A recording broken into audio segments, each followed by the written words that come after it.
So for the Eagles, it was a shock win. Well, yeah, a shocker because they were definite underdogs, but it was an early Christmas present for Eagles fans at the Vet yesterday. Well, the weather outside was frightful, but the game for Eagles fans was delightful. With temperatures making it feel more like the North Pole than South Philly, the Eagles and Cowboys look to heat things up on the field. Both teams coming off losses last week. The Cowboys trying to make it 8 straight against the Birds, and the Eagles just looking for respect. And it was a tale of two halves. Forget the first half if you're an Eagles fan, because it was all Dallas. The boys led 17-3 after 2 quarters, but the Birds hang tough. And after a Gary Anderson field goal made it 17-6, the Eagles pull closer. On this 1-yard Ricky Watters touchdown, the 2-point conversion made it 17-14.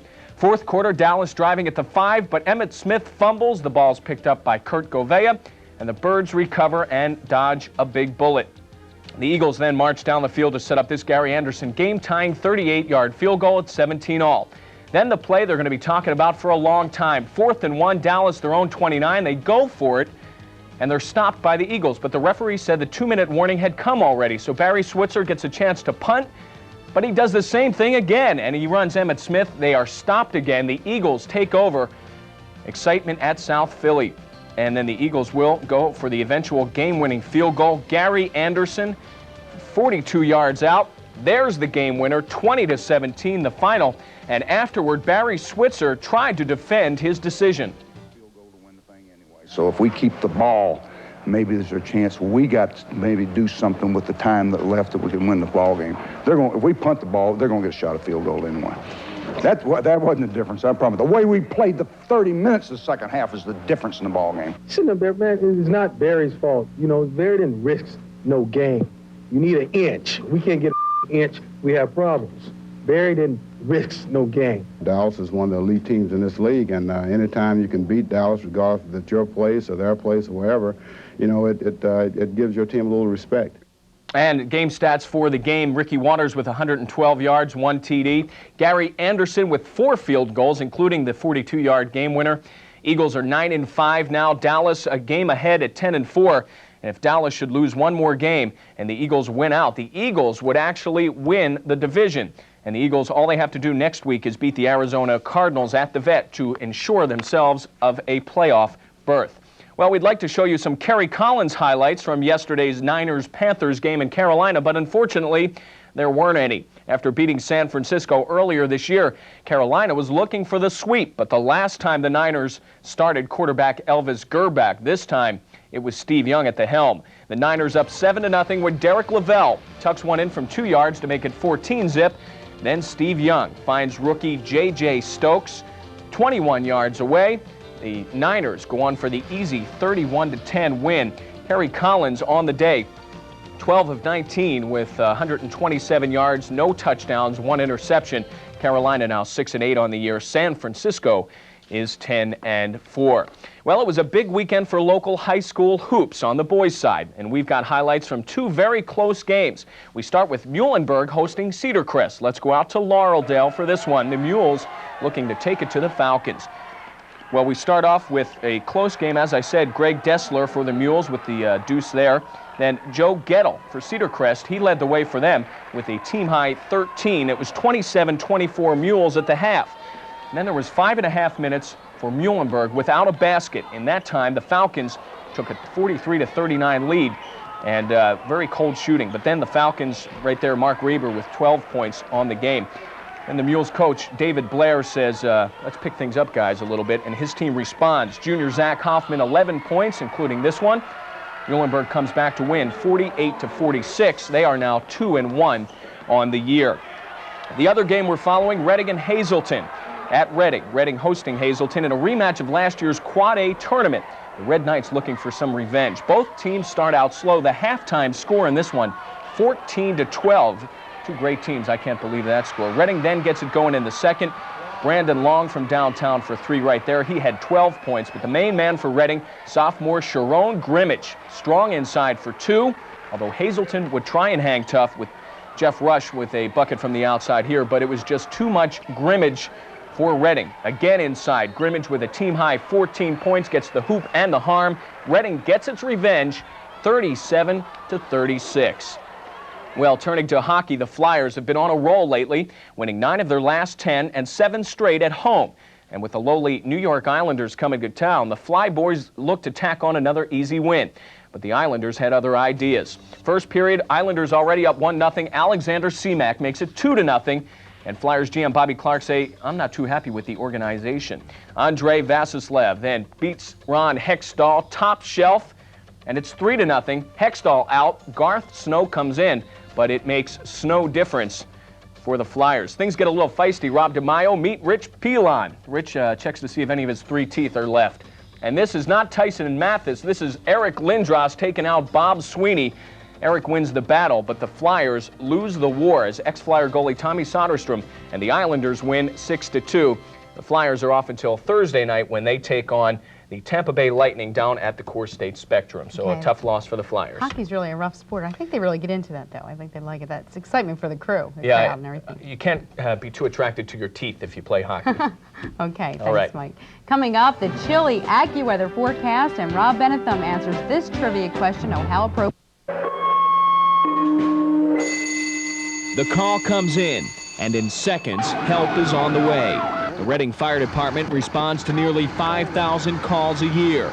For the 112 firefighters in the department, risking their lives to save others is a full-time job. But it's not a job for everyone. Ask any firefighter why they do what they do, and they'll probably tell you it's in their blood. I think the challenge of a fire is something that appeals to a lot of us. It's the enemy, so to speak, and you basically have to outwit it and survive while you do that. There's much more to the job than putting out fires. Apparatus and equipment have to be maintained, and there are numerous hours of training and practice. The physical and mental demands of the job are tremendous, but the rewards are even greater. I was involved in a rescue at Front and Walnut Street, and we pulled 2 children from a 3rd-floor window, and as I reached out for the first victim, it was indescribable, that feeling that had come over me. And there's no money in this world that you can get or be paid for than that feeling that you receive. Everybody knows that being a firefighter is a dangerous job, but it's a lot more dangerous than you may think. Not only do they have to battle the smoke and flames, but they also face many unknown dangers every time they answer a call. We don't know the property. We don't know what your house is like inside, and they've been remodeled, so we don't know the layout of it. We don't know what's in your house. You just really never quite know what you're going into when you go into a structured fire. So the next time you see a fire truck racing to a call, take a second to think about the people putting their lives on the line to protect us and our property. In Reading, Mike Rossi, Channel 5, Berks County News.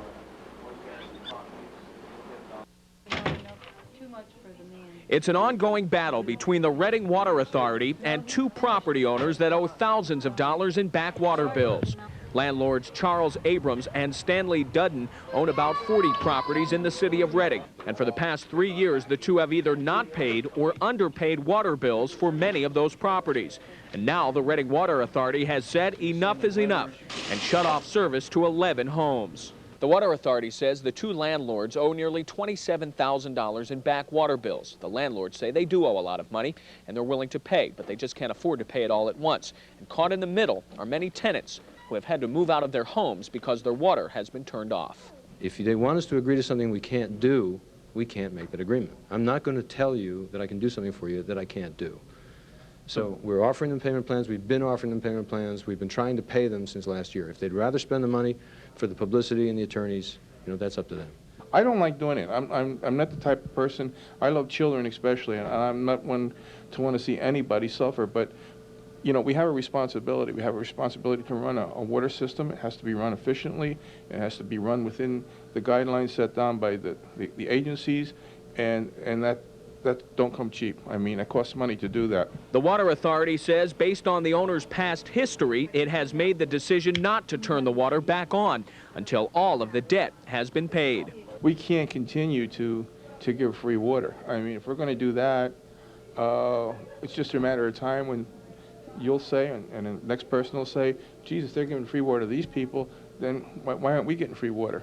The Water Authority says the matter is now in the hands of the landlords, and until they pay the full amount, the water will remain shut off, and those low-income residents who lived in the properties will have to find another place to live. In Reading, Mike Rossi, Channel 5, Berks County News. Police in Shillington have a new weapon in their fight against crime, but it's not a new gun or patrol car, it's a laptop computer. Shillington police officers have begun training on the laptops, and soon all 7 members of the department will carry these computers with them on the streets. Using these laptop computers will help Shillington police officers spend more time on the streets and less time bogged down in paperwork. They'll also allow the officers to access information much faster, and that in turn will help them better serve the community. All their information that they gather on the street can be entered right into the laptop computer, and they'll be on the street more is really what we're trying to do, put the officers out on the street more than in the office typing reports. The laptops that the officers carry are tied into the department's main computer back at the station. Now, all of the information officers may need on the streets will be right at their fingertips. Previously, for me to get the information, I would have to go back to the office, access the computer.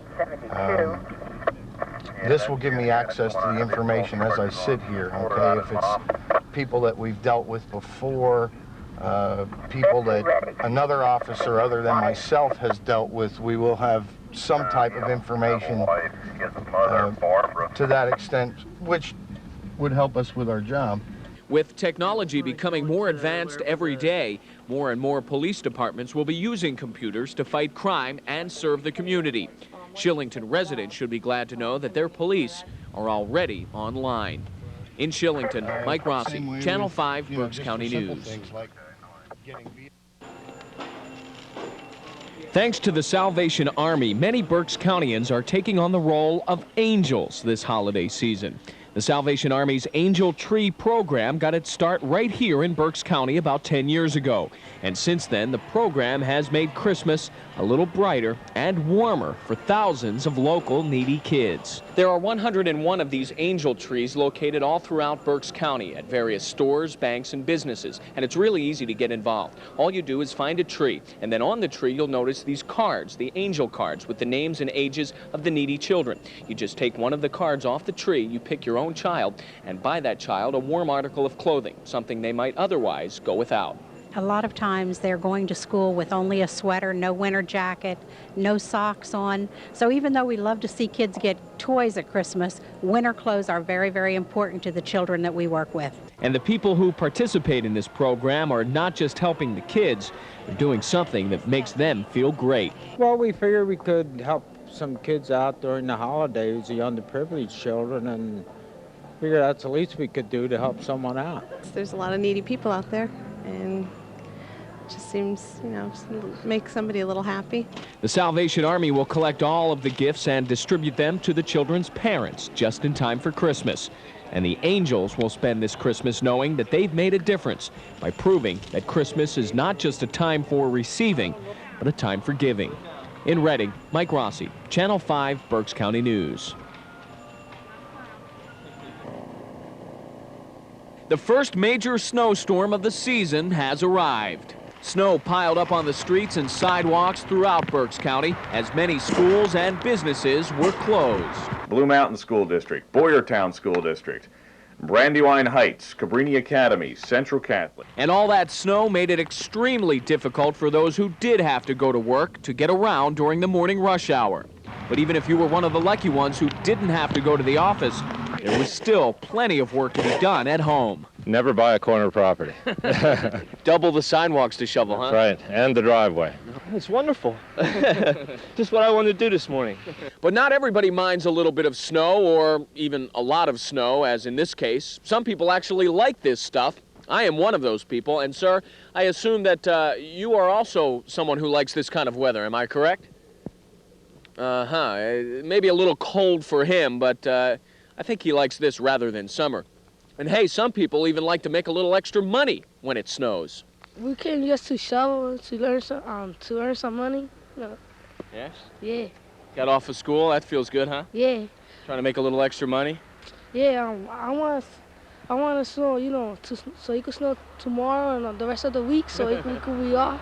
But for most kids, today's snowfall meant it's time to play. Well, we have a big hill behind our house, and we go sledding back there all the time. And we also have a big hill that we go hiking on all the time. So you like the snow, plus no school, and you get to build a cool snowman too, right? Yeah. We're going to go sledding, and we're going to have fun and play and make angels, and we're going to have fun. And with the chance of even more snow on the way, we could repeat this whole scene again tomorrow. In West Reading, Mike Rossi, Channel 5, Berks County News.